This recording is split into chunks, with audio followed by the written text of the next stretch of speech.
Hey everybody, good afternoon. Time for some more Seahawks content. And today we will be doing a Wilson Wednesday on a Tuesday.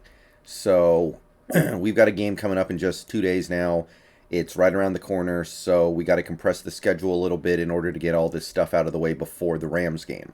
So we're going to do a Wilson Tuesday, and then we're going to churn out both the coverage and pass rush videos tomorrow. So we're going to do Wilson Tuesday, and then we're going to do a coverage Wednesday and a pass rush Wednesday, I guess. Back to your regularly scheduled content next week, but for this week, adjust your calendars accordingly. So, with that said, let's go ahead and start taking a look at how Wilson is playing. And again, this is not just how is he good or bad. This is how is he playing in terms of his process. You guys know, excuse me, you guys know how I say process over result. So, how is the Waldron offense changing him? It seems like it's kind of starting to take form here. It's only 4 games. It's too early to make any strong assumptions. It seems like the Waldron offense is starting to change his game just a little bit. After the first couple games where we saw a more extreme version of Wilson than maybe ever, it seems like things are coming back down towards where maybe we were expecting. So we're going to start with the air yards. His air yards per pass attempt is down to 8.7, which is only slightly higher than it was last year and lower than it was the previous 2 years. This is notable because his air yards per pass attempt was up over 10 a couple weeks ago. So the fact that it's coming down means that he's not hurling it down the field very much these last couple weeks. And watching the games, you can see that. He's taken very few deep shots over the past 2 weeks. And some of the ones that he did take were in basically garbage time against the Vikings. His air yards per pass completion is also down, just a little bit higher than it was last year and lower than it was in 2019 or 2018. 6.3 yards, air yards per pass completion. So he is gravitating towards a more quick pass offense, it seems. And the good news is that the yards after the catch is making up for it.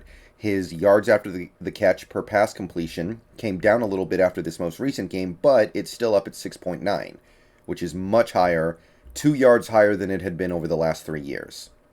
So that's a significant amount that makes up for what he's losing in his air yards. Okay, now we get to his accuracy, and he had 3 bad throws against the Niners. He had 3 bad throws, which is pretty good and a decent amount better than what he did against Minnesota. He actually had quite a few bad throws in that game. His bad throw percentage is at 15.5%, which is roughly in line with what you saw in previous years. So his accuracy is as it typically is, pretty good. And given the fact that he's in a new offense, I think we have to give him some credit for that. And he has 88 on-target throws through 4 games. In this most recent Niners game, he was actually credited with 20 on-target throws. His on-target throw percentage is up to 85.5%, which is higher than it's been the last 2 years. Pretty good. So Wilson's accuracy is largely on point. Now, Corbin Smith did some work on Twitter earlier today and yesterday, where he was talking about how Wilson missed on third down a few times. So it seems like his bad throws, while there aren't that many of them, they are coming on third down, and that is a problem. But hopefully it's something that we can start to move away from, because this offense is pathetic on third down right now, and there are a lot of reasons why that is, but Wilson doesn't need to be part of that. So hopefully we can see some improvement in that area, accuracy on third down. Okay, now we get to pressures. How is Wilson doing under pressure? How much is he getting pressured? How much is the pressure affecting him? You guys know how we do things around here. So first of all, pocket time is still 2.2, which is the same as it was last week again after the Vikings game. So he's getting rid of the ball or having his pocket break down a little quicker than the last 2 years. The last 3 years, actually. Last 3 years, it was about 2.5 seconds. Right now it's 2.2. And it doesn't sound like a whole heck of a lot, but it adds up. So we are seeing Wilson get the ball out faster. I don't know if he took a single deep shot against the 49ers. He's getting the ball out a little faster. It's good to see. And it worked okay, not great. I'm not going to say he had one of his best games or anything. He certainly didn't, but he played pretty well. So that's an encouraging sign. However, what's not an encouraging sign is that it's not really helping him that much right now in terms of avoiding pressure. He got sacked 3 times against the Niners, which, I mean, they all happened in the first quarter, so it's very imbalanced, but still. He was hurried, I believe, let me check here, 6 times against the 49ers. He was hit 3 times, meaning that he was pressured a grand total of 12 times against the 49ers. And given the fact that he's getting the ball out faster, and he didn't even throw the ball a ton against the Niners, that's not quite where we want to be, I don't think. So we still need to do a little bit better actually protecting him. The good news there is that most of that pressure came in the first quarter. Later on in that game, I think that the offensive line was playing better, and Wilson was doing a better job not getting pressured and moving away from pressure and dealing with pressure. So at least we got better as the game went on. That's a positive sign. But still, overall, 12 pressures in one game where you didn't drop back to pass an unreasonable number of times is not something that I'm very happy about. And I'm not very happy about his pressure percentage being up at about 32%, higher than the last 2 years and about what it was 3 years ago. That's not really showing the benefits of an offense where you're getting the ball out of your hands a little quicker.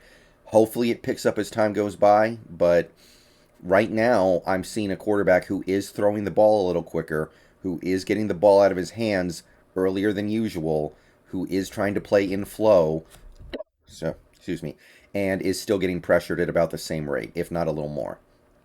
Okay, so to wrap it up, he scrambled twice against the Niners, and just to remind people, scrambles are specifically plays that were passing plays, but the quarterback ended up running with it. And both his scrambles actually went pretty well. I think he got a first down and a touchdown on his scrambles, so that's pretty good, but it's also indicative of how your offensive line is playing in some ways, whether or not your quarterback is being forced to scramble a lot. So through 4 games, he's scrambling slightly more than twice a game. That seems reasonable, I guess. That's fine.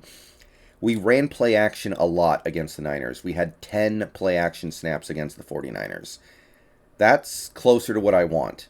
We had run 7 each of the first 3 games, and then we ran 10 in this game. I kind of like that. That seems to be something. I know we didn't have a great game on offense against the Niners. I get that, but I like play action, and I like running it a lot. So I like where that's headed. If we can keep that up, running double-digit play actions going forward, I think we'll be trending in the right direction offensively. And yeah, that's all we got. So in summation, Wilson is starting to play more like a quarterback in the Shane Waldron offense would be expected to play. He's reducing his air yards, he's getting rid of the ball faster, and he's relying on his receivers to go get yards after the catch. So we are seeing some of these things take hold. However, he's still getting pressured a lot, so that needs to change. And we have 13 games to change it, so hopefully we see better things down the line. But that's all I got today. I'm going to get out of here. Peace out, go Hawks. See you guys in stream tonight.